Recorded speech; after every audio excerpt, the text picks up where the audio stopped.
तो HTML के अंदर में हम बहुत सारे टैग्स को देख चुके थे और बताए थे कि हर एक टैग का मीनिंग फिक्स होता है और हमारे ब्राउजर्स को पता है कि उस टैग के अकॉर्डिंग हमें उस एलिमेंट्स को या उस डाटा को कैसे रिप्रेजेंट करना। तो लास्ट क्लास में स्टार्ट करने वाले थे हम लोग लिस्ट, नहीं किए थे वहाँ पे। आज लिस्ट को स्टार्ट करते हैं। लिस्ट हमारे पास HTML में 3 तरीके का है, तीनों तरीके से हम रिप्रेजेंट करेंगे। कितने लिस्ट हैं?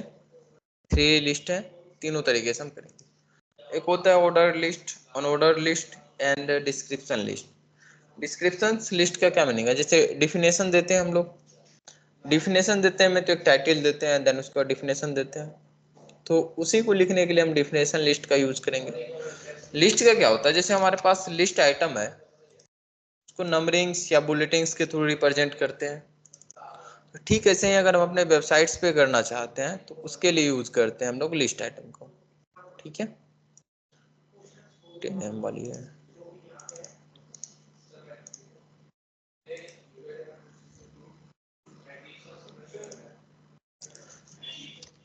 तो लिस्ट डॉट HTML बना लेते हैं या HTML बना लेंगे। डिफॉल्ट कोड जनरेटर से हम जनरेट कर ले रहे हैं, एक्सटेंशन गलत हो गया।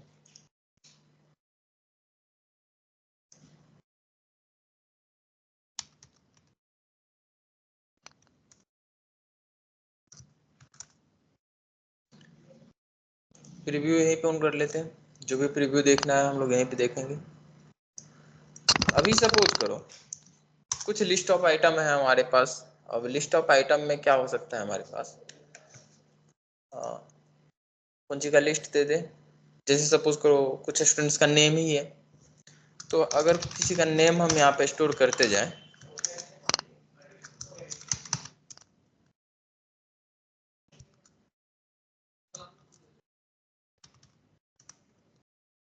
क्या हो रहा है? सब सीक्वेंस में ही आ रहा है। हम चाहते थे नहीं नहीं नहीं, ये लिस्ट के जैसे शो हो। और लिस्ट के जैसे में क्या होता है? 2 तरीके का, वैसे 3 तरीके का लिस्ट है, बट यहाँ पे हम 2 देख रहे हैं। जैसे या तो हो सकता है कि हम नंबरिंग करके दें, या नहीं तो हम बुलेटिंग करके दें, या नंबर्स के भी अलग अलग तरीके हो सकते हैं। तो अगर हम लोग नंबरिंग करके देते हैं तो इसको बोलते हैं ऑर्डर लिस्ट। ऑर्डर करेंगे 1 2 3 4 इस तरीके से। और अगर नहीं करते तो उसको बोलते हैं अनऑर्डर लिस्ट। तो पूरे लिस्ट को हम क्या करते हैं, एक ग्रुप में कर देते हैं कि बनाना चाहते हैं ये लिस्ट तो किस टाइप का बनाना चाहते हैं, ऑर्डर लिस्ट है या फिर अनऑर्डर लिस्ट है। तो अभी सपोज करो ऑर्डर लिस्ट बनाना चाहते हैं, तो ऑर्डर लिस्ट के लिए हम वो एल टैग है हमारे पास, ऑर्डर लिस्ट बना देंगे। ठीक है, अब ऑर्डर लिस्ट के अंदर में ऑर्डर लिस्ट बना रहे हैं तो ओ एल टैग है हमारे पास, ओ से ऑर्डर, एल से लिस्ट। ठीक है, अब वो जो कंटेंट होगा इंटरनली उसको बोलते हैं हम लोग लिस्ट आइटम, कि आइटम कौन कौन सा है। तो वो लिखेंगे हम लोग एल आई टैग के थ्रू। ठीक है, एल आई टैग के थ्रू लिखे। अब जो जो कंटेंट इसमें लिखते जाएंगे हम वो कंटेंट यहाँ पे आते जाएगा। जैसे सपोज करो यहाँ पे कुछ लिस्ट आइटम लिख दिया हम 5, तो देखना यहाँ पे नंबरिंग के साथ वो रिप्रेजेंट हो रहा है। ये वाली नंबर्स तो हम यहाँ पे लिखे थे इसलिए, बाकी बात पीछे नंबरिंग आ रहा है। ये हो गया हमारा ऑर्डर लिस्ट। ठीक इसी प्रकार से यहीं पे अगर हम यूएल बना देते हैं, यूएल का मतलब क्या होता है? On order list.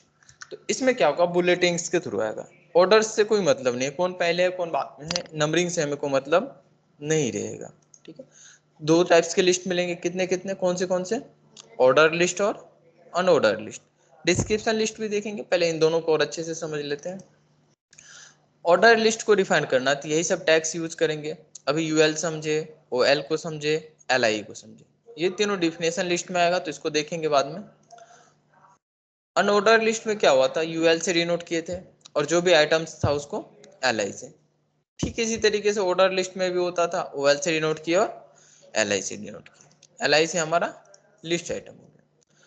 अब जब ऑर्डर लिस्ट या अनऑर्डर लिस्ट लिखते हैं तो उसमें हम टाइप भी देते हैं। जैसे अगर ऑर्डर लिस्ट लिख रहे हैं तो उसमें हमारे पास एक एट्रीब्यूट है टाइप नाम का। टाइप में हम बताएंगे कि किस टाइप का रखना चाहते हैं। बाय डिफॉल्ट क्या था हमारा? तो बाय डिफॉल्ट 1 था, तो 1 2 3 4 इस तरीके से आ रहा था। वहीं पे टाइप एट्रीब्यूट्स के थ्रू हम बता देंगे कि कैसा नहीं। एट्रीब्यूट पढ़े थे हम लोग लास्ट क्लास में, और एट्रीब्यूट में ये बताए थे कि एडिशनल इन्फॉर्मेशन। तो इसका जो हम टाइप बताएंगे कि ये लिस्ट आइटम किस टाइप से विजिबल्स हो, ये एडिशनल इन्फॉर्मेशन हुआ। और जब भी एडिशनल इन्फॉर्मेशन देते हैं कैसे देते हैं? एट्रीब्यूट्स के थ्रू।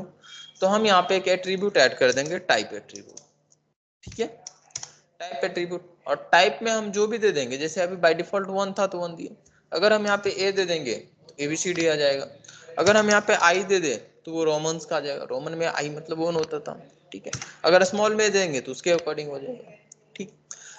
तो एट्रीब्यूट्स है हमारे पास टाइप ऑर्डर लिस्ट के अंदर में, कि किस टाइप का हमको रखना है। जैसे हमारे पास ए बी सी डी यहाँ पे लिख दिया है किस टाइप का चाहिए।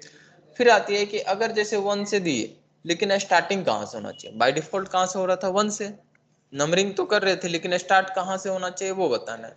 तो हमारे पास होता है स्टार्ट एट्रीब्यूट, ठीक है, स्टार्ट कहाँ से करना है वो बता देंगे। तो अगर स्टार्टिंग में हम बता दें कि 5 से हमें करनी है, या अभी स्टार्ट बता देते हैं यहाँ पे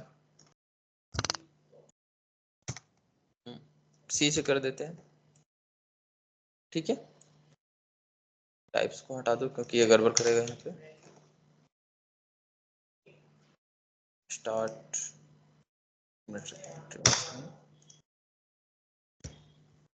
टाइप भी रहने, टाइप एट्रीब्यूट अगर लगा दें ए,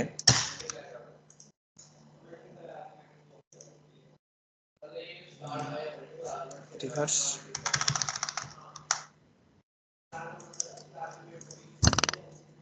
सी से स्टार्ट नहीं किया, A B C D type,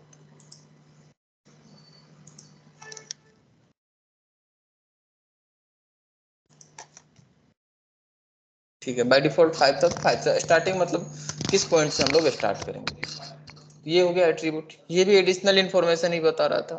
तो जब भी हमें कोई एडिशनल इन्फॉर्मेशन बताना होगा तो क्या बताएंगे, टाइप के थ्रू। ये तीनों हमारे पास वहां पे है एट्रीब्यूट्स ऑर्डर लिस्ट के अंदर में। टाइप से बताएंगे कि किस टाइप का रखना है, स्टार्टिंग पॉइंट कहाँ से होगी, और यहाँ पे पॉजिटिव नंबर ही सिर्फ दे सकते हैं, वैसे मेंशन हम किए हैं कि क्या क्या वैल्यू दे सकते हैं, तो पॉजिटिव नंबर्स दे सकते हैं। और रिवर्स मतलब हुआ कि उल्टा कर देनी है, ठीक है, ये तो समझ आ रहा है। तो टाइप क्लियर हुआ। तो 2 लिस्ट हम पढ़े अभी, ऑर्डर और अनऑर्डर लिस्ट, दोनों लिस्ट में हम समझ चुके हैं। और जो ऑर्डर लिस्ट है, ऑर्डर लिस्ट के अंदर में क्या हुआ कि हम उसके टाइप्स को मेंशन कर सकते हैं, वैसे अनऑर्डर लिस्ट में भी कर सकते हैं, सर्किल हो कि क्या हो, बट वो सीएसएस से होगा, यहाँ से हम नहीं कर पाएंगे। तो जब सीएसएस पढ़ेंगे तो उसके भी जो कंटेंट है उसको भी चेंज करेंगे वहां से, कि किस तरीके से रिप्रेजेंट करना है। अभी तो बुलेट्स आ रहे हैं, उसको चेंज करना होगा तो करेंगे। लिस्ट के बाद तीसरा जो था डिफिनेशन लिस्ट, डिफिनेशन लिस्ट में हम लोग देखते हैं, डिफिनेशन लिस्ट में देखना है पे 3 टैग, जैसे उसमें 2 था, अनऑर्डर लिस्ट है कि ऑर्डर लिस्ट है, उसके लिए टैग था हमारे पास बताते थे। ठीक है, ऐसे ये बताना पड़ेगा ना कि ये डिफिनेशन लिस्ट है। डिफिनेशन लिस्ट बताने के लिए हम लोग डीएल डिफिनेशन लिस्ट, ठीक है, डिफाइन करने के लिए, या डिस्क्रिप्शन लिस्ट बोलो या डिफिनेशन लिस्ट बोलो, एक ही बात होगा, डिस्क्रिप्शन लिस्ट या फिर डिफिनेशन लिस्ट। उसके बाद जब हम डिस्क्रिप्शन या डिफिनेशन देंगे तो पहले टाइटल देते हैं, फिर उसके बाद उसका डाटा देते हैं। तो इसीलिए डी टी से टाइटल और डी मतलब डाटा, तो उस तरीके से रिप्रेजेंट करेंगे। चलो उसको भी दे ही देते हैं। ये था हमारा अनऑर्डर ऑर्डर लिस्ट। तो अब बना लेते हैं डिस्क्रिप्शन या डिफिनेशन लिस्ट। तो डीएल दिए, डी से देखो हेडिंग देंगे, डी से डिस्क्रिप्शन, तो हो रहा है ऐसे ही देते थे। जब भी हम कोई टाइटल दिए उसके बाद थोड़ा सा स्पेस नीचे छोड़ के उस जहाँ पे एंड हुआ वहां से लिखते थे, यही होता था ना। अब थोड़ा सा और कंटेंट चेंज करना तो थोड़ा सा स्पेस छोड़ के लिखता था, यही होता था हमारा। तो अगर डिफिनेशंस के जैसे हमें कोई चीज लिखना है तो डिफिनेशन लिस्ट हमारे पास है, उसको यूज करेंगे। वैसे अगर हम ये नहीं भी बताएं तो कोई दिक्कतें नहीं होगी, फिर भी सेम ही काम करेगा। बट डिफिनेशन लिस्ट या डिस्क्रिप्शन लिस्ट लिख रहे हैं तो बेहतर होगा हमारे लिए कि हम इसको डिनोट कर ही दें। समझ आए, तीनों लिस्ट क्लियर है। तो लिस्ट को अगर हमें रिप्रेजेंट करनी होगी तो हम इसके थ्रू करने वाले हैं, बाकी तो नहीं होना चाहिए अब कुछ भी। तो यही सब एक्सप्लेन किए कि डीएल मतलब क्या हुआ, डी मतलब क्या हुआ और डी मतलब क्या हुआ।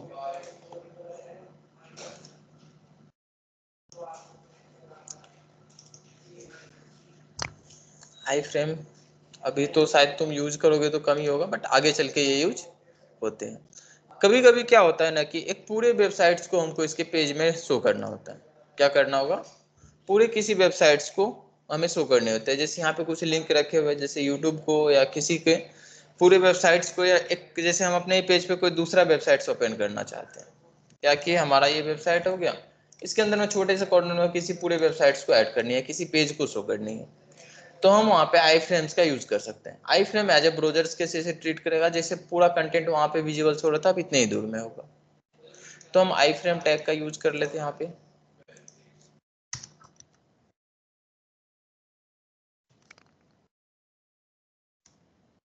टीएम इस बार लिखे तब भी वर्किंग है। डिफॉल्ट कोड जनरेटर से जनरेट कर लेते हैं, इसको हटा दो क्योंकि वो रन नहीं करेंगे। आई फ्रेम जैसे यहाँ पे एक देखो मैप वाले को हम एम्बेडेड किए हैं, या हम जब कोई पेज बनाए होते हैं उसको भी एम्बेडेड कर सकते हैं, या नहीं तो जैसे यहाँ पे यूट्यूब को किया है, तो सपोज करना ये यूट्यूब का जो भी जिसका भी लिंक है हम इसको कॉपी करके यहाँ पे डाल रहे हैं। तो इससे क्या होगा कि पूरा का पूरा जो वेबसाइट है वो इस पेज पे आ जाएगा। ओपन करके देखते हैं, देखो आ गया, इतने दूर में आ चुका है। इसका हाइट विड्थ वगैरह हम सेट कर सकते हैं कि कितने दूर में आना चाहिए नहीं आना चाहिए। जैसे यहाँ पे मैप वाली भी एक दिखे थे, तो किसी पूरे वेबसाइट्स को एक पर्टिकुलर फ्रेम बना के, फ्रेम से समझ में आता है एक फ्रेम बनाए उसमें डाले, तो यहाँ पे भी हमारे पास आई फ्रेम टैग है, आई फ्रेम्स के थ्रू हम उसको रिप्रेजेंट कर सकते हैं। ठीक, दूसरा दे देंगे तो वो भी विजिबल्स होगा।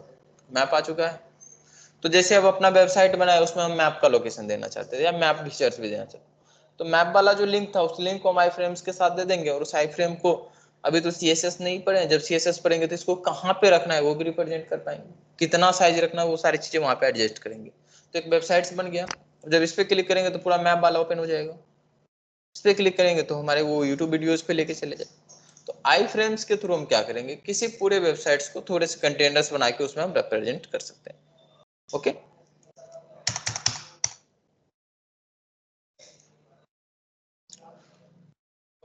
एंकर टैग बहुत इंपॉर्टेंट होगा, बहुत ज्यादा यूज करते हैं। दो ही टैग्स यूज करते हैं हम लोग अक्सर, जिसको हमको समझ में आना चाहिए, एक एंकर टैग और एक होता है फॉर्म टैग।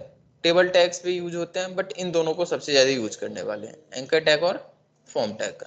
और जब बैकएंड करेंगे तो बैकएंड में तो यही दोनों यूज होने वाले हैं। अब एंकर टैग का क्या काम है, कभी कभी क्या होता है, जैसे एक सरकारी रिजल्ट का वेबसाइट का नाम सुने होंगे, सुने हो,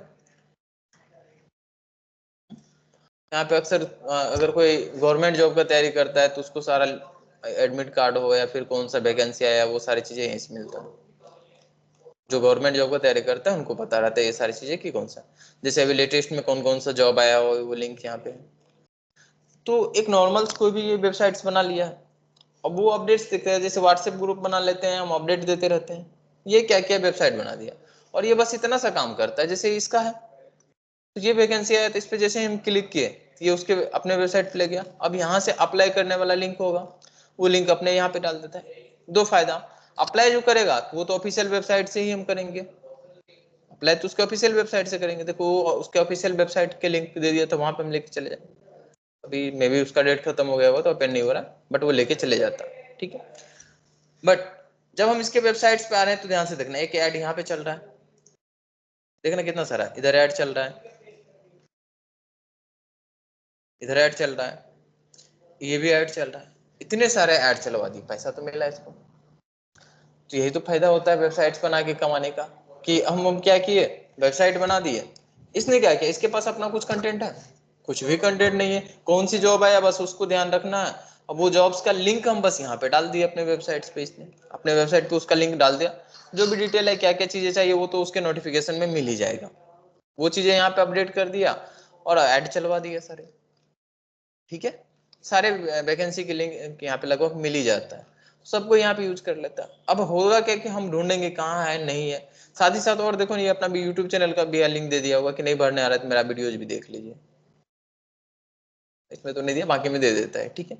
वीडियोज भी बना के दे दिया है, चलिए नहीं आ रहा है तो मेरा देख लीजिए। एक तरह से देखा जाए तो बहुत अच्छा पुण्य का काम कर रहा है, हेल्प कर रहा है, लेकिन हेल्प नहीं हो तो पैसा कमा रहा है, हेल्प ही कर रहा है ना, तो ऐड दिखा के पैसा कमा। तो ऐसे ही सपोज करते हैं कि अगर हम अपना वेबसाइट्स बनाएं तो हम भी चाहेंगे कि देखो इसमें कोई बड़ी बात है नहीं है, तुम भी सीख जाओगे इस तरीके का, आराम से बना सकते हो।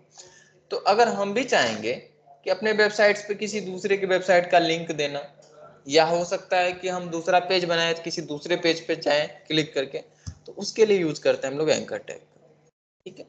तो एंकर टैग्स का यूज करते हैं और एंकर टैग को डिनोट करते हैं हम ए टैग से।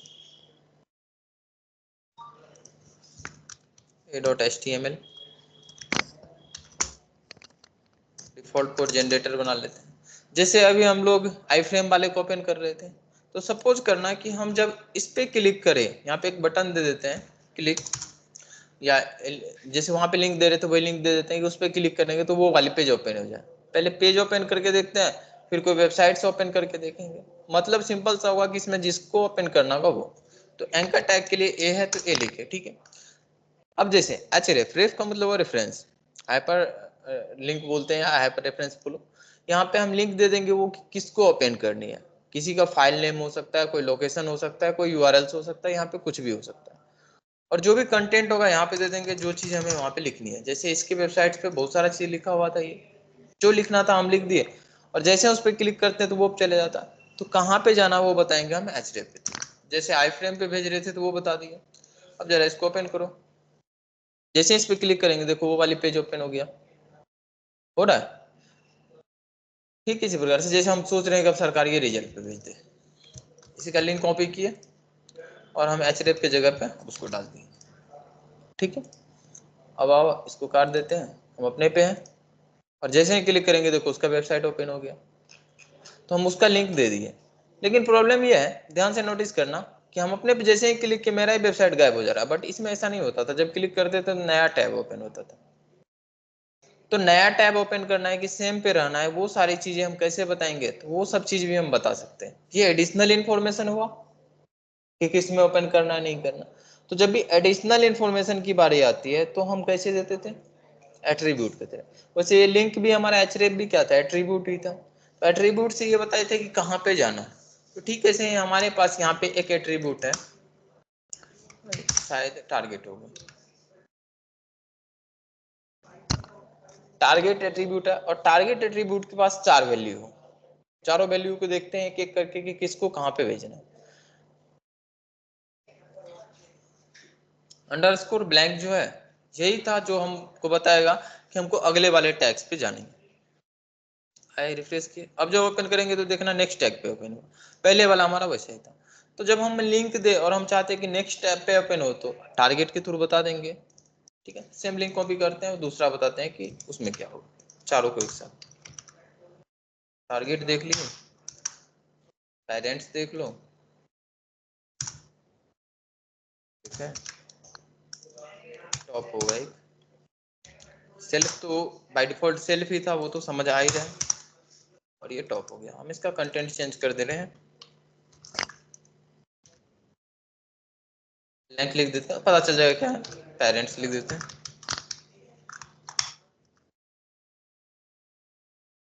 पेरेंट, ये सेल्फ हो गया, और ये हो गया हमारा टॉप। जिस लिंक पे क्लिक करेंगे उसके अकॉर्डिंग हो जाएगा। तो ब्लैंक पे क्लिक किए थे तो नेक्स्ट पे खुलता था, सेल पे क्लिक करेंगे तो उसी पे खुलेगा, टॉप पे क्लिक करेंगे और पेरेंट्स पे क्लिक करेंगे तो अभी तुमको कोई फर्क ही नहीं दिखेगा, नहीं दिखा। इसको समझने के लिए हमको आई फ्रेम्स का यूज करना होगा। सपोज करना कि जैसे अभी आई फ्रेम हम बनाए थे, तो आई फ्रेम में भी इसको ओपन कर सकते हैं। तो ये वाली जो आई फ्रेम वाली टैग था, इसको थोड़ा सा हम कमेंट्स किए। अब हम क्या चाहते हैं, एक आई फ्रेम तो बनाना चाहते थे, आई फ्रेम तो बनाएंगे, लेकिन इस आई फ्रेम में हम ये एसआरसी से बताते थे किस लोकेशन पे जाना है, वहां पे भी बता रहे थे, अपने किसी का यूआरएल दे रहे थे देखना, ठीक है। तो एसआरसी से हम बताते हैं वो वाले पे एंकर वाले टैग्स को ओपन करना है। तो अगर अभी इसको ओपन करेंगे तो वो वाली ओपन तो होगी, लेकिन एक इसी में हुआ है। अब जब हम सेल्फ पे क्लिक किए तो ध्यान से देखना कि सेल्फ वाला उसी ब्लॉक के अंदर में हो रहा था, ओपन हो रहा था। और ब्लैंक पे क्लिक करेंगे तो नया तो ओपन हो ही रहा था, ठीक है। लेकिन जब टॉप पे क्लिक करेंगे तो देखना पूरे पे हो गया। मतलब अगर सपोज करो छोटे में हम कंटेनर्स बना के आई फ्रेम के थ्रू बताए होते, और जब हम टॉप पे क्लिक करते तो पूरे पेज ले लेता टॉप पे, ठीक है। और जब हम पेरेंट्स पे क्लिक करेंगे तो उसका जो पेरेंट होगा उस पे ले लेगा, अभी तो उसका पेरेंट वही था। सपोज करना कि एक और उसका आई फ्रेम बनाते उसके अंदर में होता, तो वो उसके अंदर से जाके जो उसका पेरेंट होता उस पे चले जाता। ट्राई करें वो भी है, हाँ। या सपोज करो कि हम कोई और यहाँ पे पेज बना रखे हैं, लिस्ट है, इस लिस्ट को हम क्या करते थे, इस आई फ्रेम में ओपन कर देते हैं।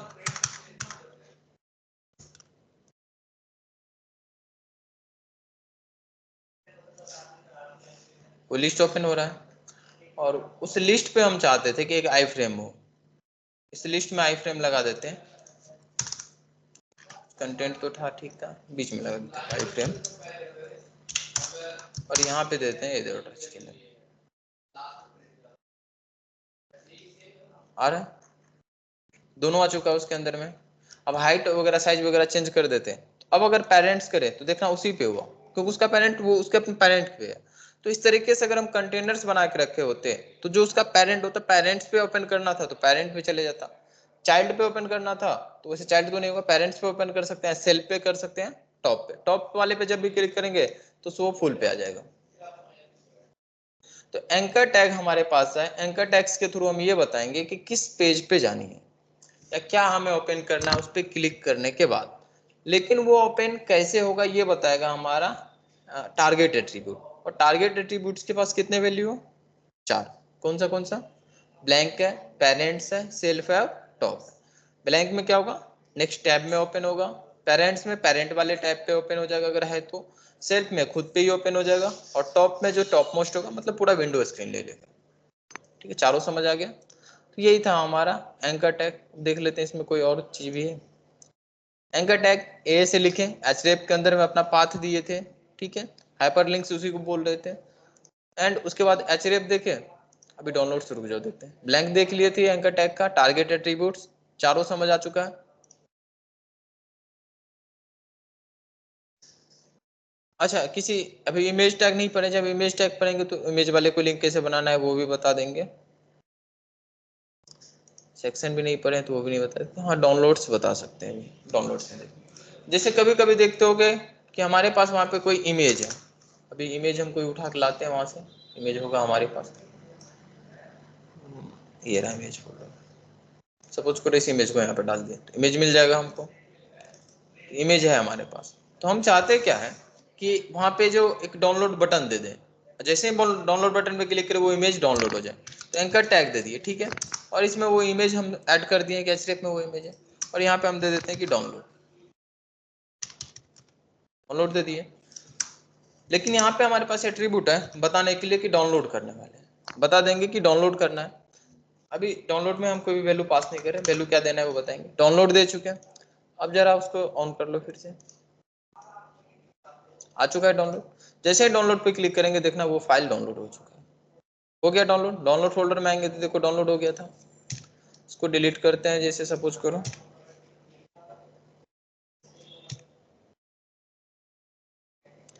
और यहाँ पे हम इस बार नाम देने वाले हैं, नाम दे दिए। अब जरा रिफ्रेश करके एक बार डाउनलोड पे क्लिक करो, क्या फर्क समझ आ रहा है? तो तुम जो फाइल यहाँ पे मेंशन करोगे किस नाम से डाउनलोड करना है वो चीजें डाउनलोड्स के अंदर में मेंशन कर देते हैं। जैसे जेपीजी कर देते हैं तो अब उस फॉर्मेट में डाउनलोड होगा, ठीक है, उससे पहले जेपीजी हो गया था। आ रहा है समझ? नहीं देंगे कुछ तो किस फॉर्मेट में हो जाएगा? बाय डिफॉल्ट जो था हमारा उसी के साथ हो जाएगा। और जब हम दे देंगे तो एंकर टेक्स्ट को एज ए हम डाउनलोड्स भी ट्रीट कर सकते हैं, ठीक है, तो डाउनलोड के लिए भी यूज कर सकते हैं। कोई वीडियोज होता है तो वीडियोज का लिंक यहाँ पे दे देते तो वीडियोज डाउनलोड हो जाता। अब ये मत सोच लेना किसी यूट्यूब वीडियोज का देख के हम डाउनलोड कर लेंगे, ठीक है, वो नहीं होगा यहाँ से, ठीक है। अगर कोई फाइल्स हमारे पास यहाँ पे अवेलेबल है तो उसको हम इस तरीके से यूज कर सकते हैं। तो एंकर टैग को हम दो जगह यूज कर सकते हैं, कहाँ कहाँ? कोई दूसरे वेब पेज का लिंक देने के लिए, या नहीं तो फिर हम किसी फाइल को डाउनलोड करने के लिए। एक और जगह यूज करते हैं, वैसे तो हम अभी सेक्शंस नहीं पढ़ाए हैं, लेकिन जब सेक्शंस पढ़ाएंगे तो देखना क्या होता है कि यहाँ पे हम बहुत सारे सेक्शंस बांध के रखते हैं, या डिव कंटेनर्स पढ़ेंगे तो आप देखेंगे। समझना, सेक्शंस में डिवाइड करने के लिए हमारे पास एक सेक्शन टैग है, ठीक है, सेक्शन टैग बनाइए, इसमें बहुत सारे कंटेंट दे देते हैं। बहुत बड़ा हो गया होगा, वेबसाइट बहुत बड़ा हो गया, कुछ ज्यादा ही बड़ा हो गया, ठीक है।